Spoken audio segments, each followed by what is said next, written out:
Definición de proteínas. Las proteínas son moléculas compuestas por cadenas de aminoácidos unidas por enlaces peptídicos.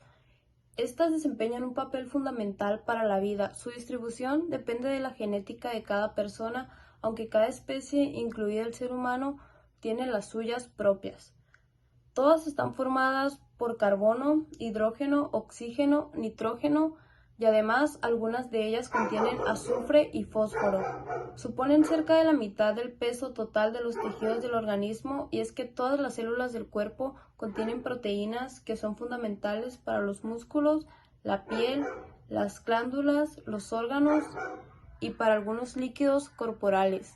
Es por ello que a grandes rasgos su cometido es inmunológico, defensivo, estructural, relativo al crecimiento, entre otras muchas cosas, ya que son la base de la estructura molecular, el tejido conjuntivo, las enzimas y las hormonas.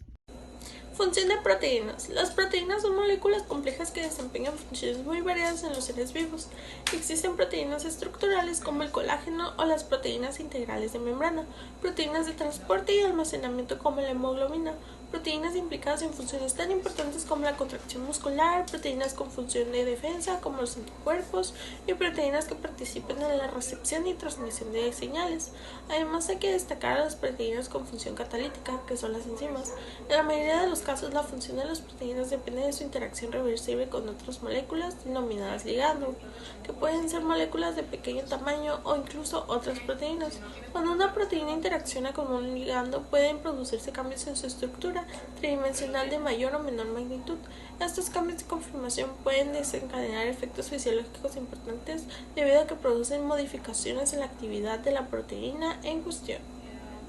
Las proteínas se dividirán en dos grupos principales, llamadas proteínas simples. Entonces tendremos a las globulares, las fibrosas y heteroproteínas, donde encontramos a las proteínas conjugadas. Vamos a ver cada una de ellas. Las holoproteínas son proteínas simples compuestas únicamente por aminoácidos y se dividirán en globulares y fibrosas. Las fibrosas, por un lado, van a ser proteínas filamentosas, donde destaca la estructura alfa-hélice, la secundaria y la cuaternaria.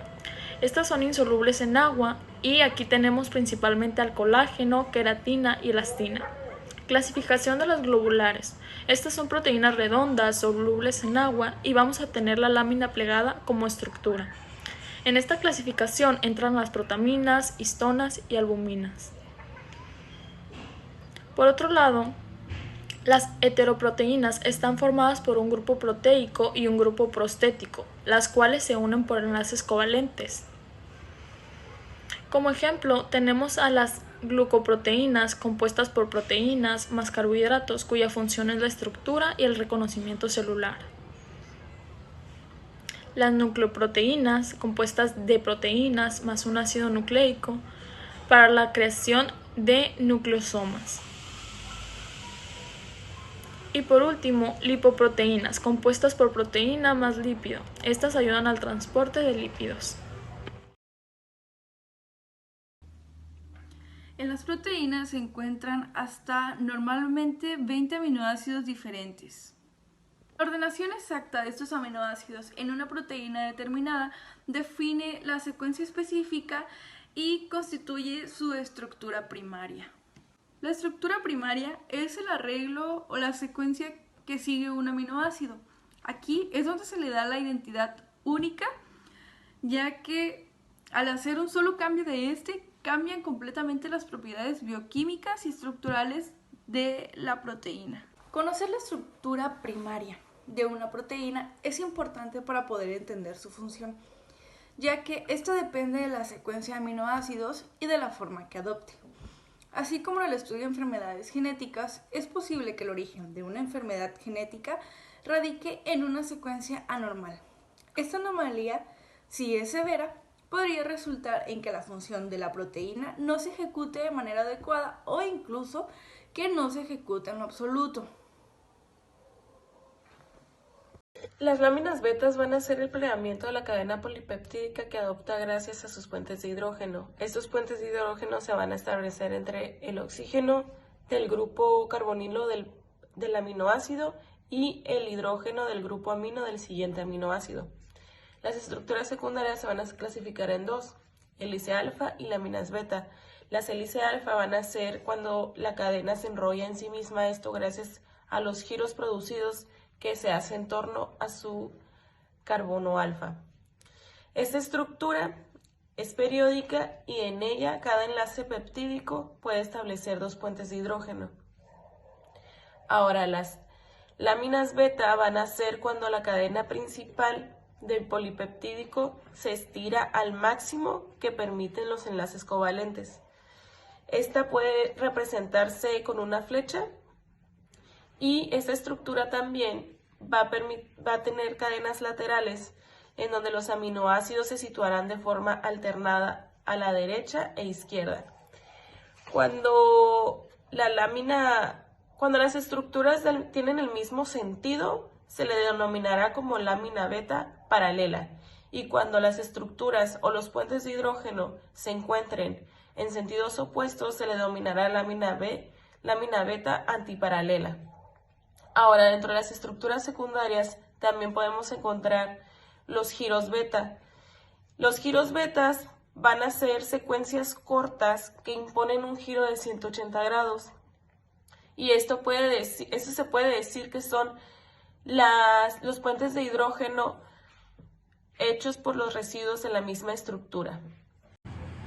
La estructura terciaria de las proteínas determina el arreglo espacial de la estructura secundaria en dominios compactos. Para adaptar una forma compacta, la cadena atraviesa el glóbulo de un lado a otro en forma de hélices alfa o hebras beta. Estos elementos regulares se empaquetan para formar el interior de la proteína y se conectan en la superficie de la molécula mediante giros y asas que modifican la dirección de la cadena. Los grupos no polares se empaquetan en el interior, inaccesibles a las moléculas del solvente, y así forman el núcleo hidrofóbico de la proteína, mientras que los grupos polares que permanecen en el interior de la molécula forman puentes de hidrógeno. La superficie de la proteína está compuesta por giros, asas y la cara polar de las hélices alfa y hebras beta anfipáticas.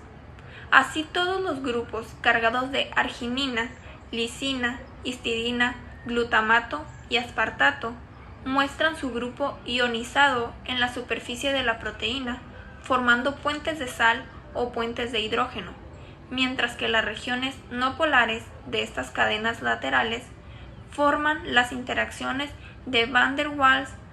Existen dos tipos de estructuras terciarias básicas, como proteínas fibrosas insolubles en agua, como la alfa-queratina o el colágeno, y proteínas globulares solubles en agua. Estructura cuaternaria. Se forma por la unión de varias cadenas polipeptídicas llamadas protómeros. Definen la estructura cuaternaria de las proteínas. Muchas proteínas se componen de una cadena polipeptídica única, también conocidas como subunidades, y tienen solo 3 niveles de estructura. Los mismos grupos de interacciones que contribuyen a la estructura terciaria, sobre todo interacciones débiles como puentes de hidrógeno y las fuerzas de dispersión de London, definen la estructura cuaternaria de la proteína. Un ejemplo es la hemoglobina, que está formada por 4 cadenas polipeptídicas unidas cada una a un grupo hemo, de tal manera que son 2 a 2, 2 cadenas tipo alfa y 2 cadenas tipo beta. Cada una de estas cadenas presentará una estructura similar a la hemoglobina. Las 4 subunidades que forman la hemoglobina presentan una disposición tetraédrica, de manera que cada uno de los grupos hemo se halla situado en la depresión de la molécula.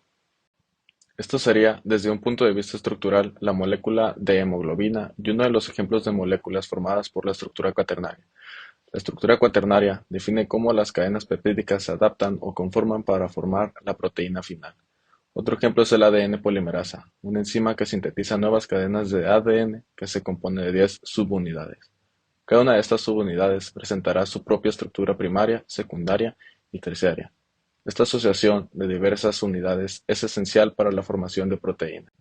Cuenta con oligómeros. Los más sencillos y abundantes son los dímeros, formados por 2 subunidades idénticas o diferentes. También hay trímeros, tetrámeros y complejos macromoleculares formados por decenas de subunidades, como las cápsides virales. Las interacciones observadas en las regiones de contacto entre las subunidades son semejantes a las que se presentan en el interior de los monómeros. La estructura tridimensional de las proteínas está estabilizada por interacciones débiles o no covalentes y solo se manifiestan en las proteínas fibrosas o globulares. Desnaturalización de las proteínas es una modificación estructural que conduce a la pérdida de su función. El calor afecta principalmente a los enlaces de puente de hidrógeno y esto produce una desnaturalización de las proteínas que suele ocurrir de forma brusca al alcanzar una determinada temperatura. El estado de ionización de las cadenas laterales cambia con el pH. Por este motivo, un cambio en el pH puede alterar las interacciones electrostáticas que participan en el mantenimiento de la estructura de las proteínas. La presencia de sales o agentes como el ion guanidino también puede afectar a las interacciones electrostáticas, ya que los iones disueltos compiten a la hora de establecer interacciones de este tipo. Uno de los agentes desnaturalizantes utilizado con más frecuencia es la urea, puesto que compite en la formación de enlaces de puente de hidrógeno. Las interacciones hidrofóbicas se verán alteradas por sustancias que pueden establecer interacciones de la misma naturaleza con los residuos, como son los disolventes apolares o detergentes. En algunos casos, si se restablecen las condiciones fisiológicas, la proteína recupera su conformación nativa y su función en un proceso denominado renaturalización. Este hecho demuestra que toda la información necesaria para que se produzca el plegamiento se encuentra en la secuencia de aminoácidos de la proteína. ¿Qué enfermedades se asocian con la estructura secundaria de proteínas? El Parkinson y el Alzheimer es una de las enfermedades asociadas con el plegamiento incorrecto de las proteínas. ¿Pero qué proteína causa el Alzheimer? Los investigadores consideran que este proceso abarca dos proteínas llamadas beta-amiloide y tau, que de alguna manera ellas se vuelven tóxicas para el cerebro y permanece una proteína tau anómala que se acumula con el tiempo, que se forma ovidios dentro de las neuronas.